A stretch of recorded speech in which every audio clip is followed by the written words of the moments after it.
अस्सलामुअलैकुम। जमात हफ्तुम से रियाजी के ब्रिज कोर्स के 34वें दिन में आप तमाम का खैर मकदम है। आप तमाम को मैं वेलकम कहता हूँ।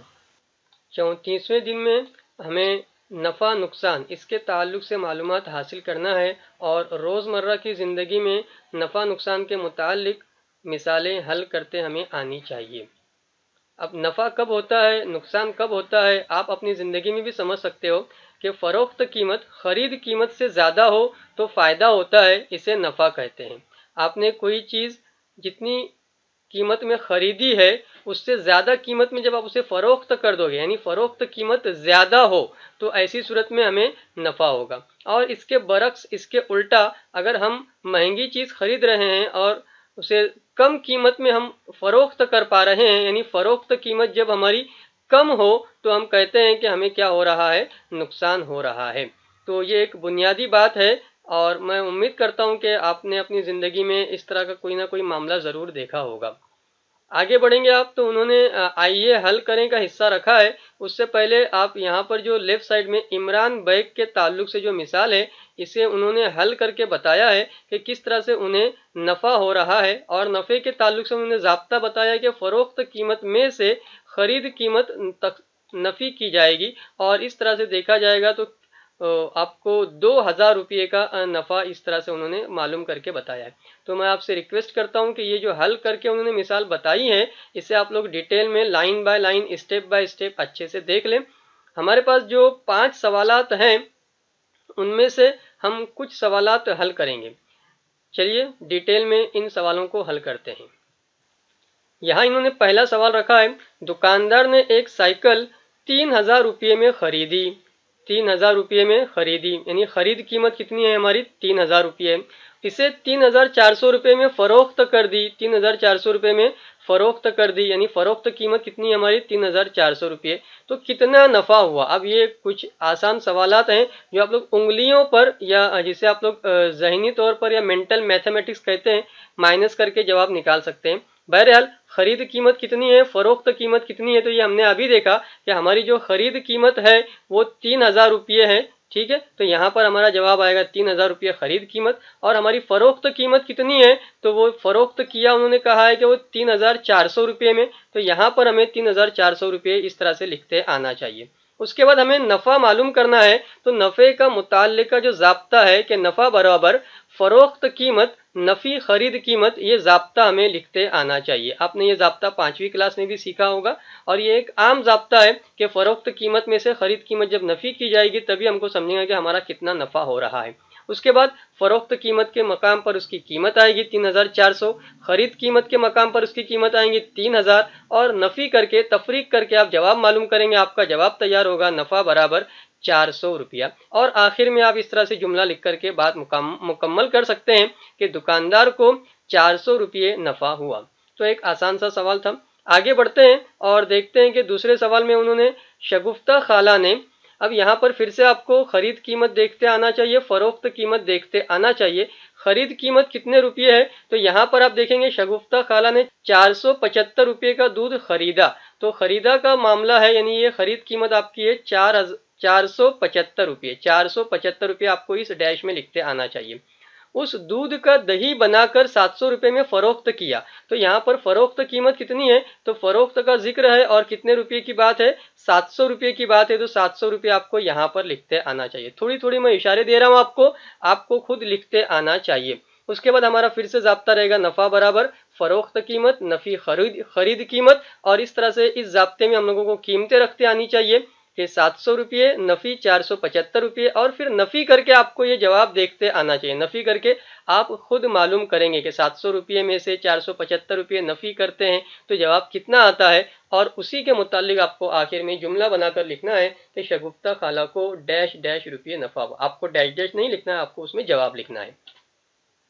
अगली मिसाल आपकी है, दिवाली पर जीजा माता महिला बचत गट ने चकलियां बनाने के लिए 15,000 रुपये का खाम माल खरीदा। अब यहाँ पर आप समझ सकते हैं कि 15,000 रुपये का जो मामला है ये आपका खरीद कीमत के ताल्लुक से है। 15,000 रुपये का माल उन्होंने क्या है, खरीदा है। तो 15,000 रुपये ये आपकी खरीद कीमत रहेगी। यहाँ आपको खरीद कीमत के मकाम पर लिखना है। उसके बाद बता रहे हैं बनाई गई चकलियां फरोख्त करने पर बचत गट को 22,050 रुपये मिले। तो ये फरोख्त किया उन्होंने और इतने रुपये उनको मिल रहे हैं, तो 22,050 रुपये जो है ये हमारी फरोख्त कीमत रहने वाली है। तो सवाल पढ़ करके, जुमला पढ़ करके आपको कितने रुपये में खरीदा जा रहा है, कितने रुपये में फरोख्त किया जा रहा है, ये कैच करते आना चाहिए। और उसके बाद हमारा पैटर्न वाला फॉर्मूला रहेगा कि नफा बराबर फरोख्त कीमत नफी खरीद कीमत। फरोख्त कीमत के मकाम पर उसकी कीमत आएगी 22,050 रुपये, खरीद कीमत के मकाम पर उसकी कीमत आएंगी 15,000 रुपये, और नफी करके आपको देखना है कि आपका जवाब क्या तैयार होता है, और उसी के मुतालिक आपको इस तरह से लिखना है कि बचत गट को डैश रुपये नफा हुआ।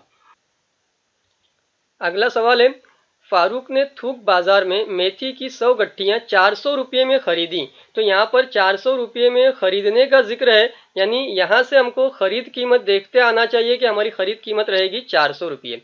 आगे वो कह रहे हैं अचानक होने वाली बारिश की वजह से इसकी हाथ गाड़ी पर 30 गट्ठियां भीग कर खराब हो गई। अब 100 गट्ठियां थी, उसमें से 30 गट्ठियां जो है वो भीग करके खराब हो गई हैं, यानी बाकी मानदा कितनी गट्ठियां बच रही हैं तो वो हमें समझते आना चाहिए। 100 में से 30 खराब हो गई, यानी बाकी कितनी है, 70 है। और उन 70 गट्ठियों का क्या मामला है, तो उसने फी गट्ठी 5 रुपये के हिसाब से फरोख्त कर दी। तो यहाँ पर एक एक गट्ठी का 5-5 रुपया उनको मिला है, और ऐसी 70 गट्ठियां हैं, तो 70 का ज़र्ब 5 से करके हम देखेंगे कि उन्हें कुल मिला करके 350 रुपये यानी 350 रुपये फरोख्त कीमत हासिल हुई है। अब यहाँ पर हमें समझना है कि खरीदा था हमने 400 रुपये में, लेकिन कुछ नुकसान वगैरह हुआ है, बारिश की वजह से गट्ठियां खराब हो गई हैं, जिसके वजह से सिर्फ 70 गट्ठियां ही हमें हमारी काम की थी और उनसे हम 350 रुपये हासिल कर पाए। तो ऐसी सूरत में हमारी खरीद कीमत ज्यादा लगी थी और हमारे पास जो पैसा हाथ में आया है वो कम है, यानी हमें नुकसान हो रहा है। ठीक है, नुकसान, और उसका जाब्ता हमारे पास है कि खरीद कीमत नफी फरोख्त कीमत। अब हमारी खरीद कीमत जाब्ते में पहले रहेगी जो बड़ी है, और फरोख्त कीमत जो छोटी है वो बाद में रहेगी। आपको ये ज़हन नशीन रखना है। और इस जाब्ते में आप कीमत रखेंगे खरीद कीमत के मकाम पर 400, फरोख्त कीमत के मकाम पर 350, और इस तरह से आप कहेंगे कि आपको नुकसान जो हो रहा है वो 50 रुपये का नुकसान है। आपका जुमला रहेगा इस तरह से, फारूक भाई को 50 रुपये नुकसान हुआ। अगला सवाल है, रफीक ने 1 क्विंटल प्याज 2000 रुपये में खरीदी। एक क्विंटल का मतलब होता है 100 किलो। जब 100 किलो कोई चीज खरीदी जाती है तो उसे 100 किलो नहीं कहा जाता है, बल्कि 1 क्विंटल कहा जाता है। जब कहा जाएगा 5 क्विंटल प्याज, उसका मतलब रहेगा 500 किलो। ठीक है, तो 1 क्विंटल का मतलब क्या है, वहां पर आपको ज़हन नशीन रखना है कि 100 किलो की बात चल रही है। 100 किलो प्याज है और वो कितने में खरीद रहे हैं, 2000 रुपये में खरीद रहे हैं। 100 किलो प्याज या 1 क्विंटल प्याज 2000 रुपये में खरीदी। तो इस तरह से आपको खरीद कीमत देखते आनी चाहिए, वो कितनी रहेगी आपकी, 2000 रुपये। बाद में उसने 18 रुपये फी किलोग्राम नर्ख के हिसाब से सब प्याज फरोख्त कर दी। तो वो 18 रुपये एक एक किलो के हिसाब से फरोख्त करते चले गए, बेचते चले गए। अब यहाँ पर आपको समझना है कि 100 किलो था और 18 रुपये के हिसाब से, तो हमारे पास कितना रुपया आएगा, हमारे पास 1800 रुपया आएगा। तो खरीदे थे 2000 रुपये में, लेकिन फरोख्त कितने में कर पा रहे हैं हम लोग, 1800 रुपये में फरोख्त कर पा रहे। तो फिर से हमें देखने मिलेगा कि जब फरोख्त कीमत कम है, यानी हमें नुकसान हो रहा है, तो नुकसान का जाब्ता आएगा खरीद कीमत नफी फरोख्त कीमत। और इस तरह से हम कहेंगे कि खरीद कीमत के मकाम पर 2000 रुपये लिखना है आपको, फरोख्त कीमत के मकाम पर 1800 रुपये लिखना है आपको, और नफी करके आपको मालूम करना है। अब ये उंगलियों पर आप लोग नफी कर सकते हैं कि जवाब आपका कितना आएगा। और आखिर आपका जुमला इस तरह से रहेगा, रफीक भाई को डैश रुपये नुकसान हुआ। मुझे उम्मीद है कि आपको तमाम सवालात समझ में आ चुके होंगे। कहीं कहीं पर मैंने आपको मुकम्मल सवाल हल करके बताया है, कहीं कहीं आपको इशारे दिए हैं। आप ज़रूर लिखिए और अच्छे से सीखिए। आखिर में आप तमाम का मैं शुक्रिया अदा करता हूँ। आप अच्छे से सीखते रहिए और अपना और अपनी फैमिली का ख्याल रखिए। शुक्रिया, अल्लाह हाफिज़।